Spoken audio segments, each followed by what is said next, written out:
একজন প্রান্তিক চাষি সে একটি সবজির মূল্য পায় ৩ টাকা কেজি।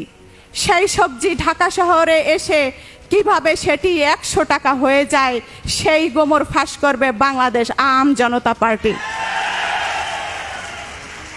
আজকে আমার ওই প্রান্তিক চাষি কেন তার সবজির ন্যায্য মূল্য পাচ্ছে না?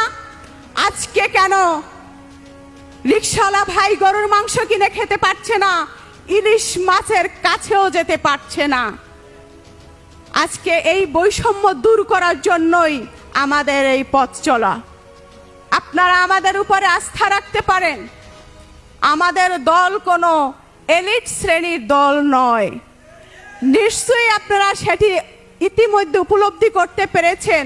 আপনারা দেখেছেন যে আমরা আসলে কাদেরকে নিয়ে রাজনীতি করছি। ব্যক্তিগতভাবে কাউকে আমি আক্রমণ করে কথা বলছি না।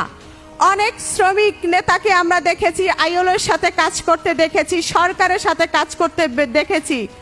শ্রমিকদেরকে তারা রাজপথে রেখে এসে এসি রুমে এসে হোটেল শেরাটনের নাস্তা খেয়ে প্যাকেটের বিনিময়ে শ্রমিকের রক্ত ঘাম বিক্রি করে দিয়ে ওই নেতা পলায়ন করে যায়। এই নেতাদেরকে আমাদের রুখে দিতে হবে। আমরা কি সকলে পারবো? আমরা কি সকলে পারবো? আমরা কি সকলে পারবো? আপনারাই আগামীর বাংলাদেশ।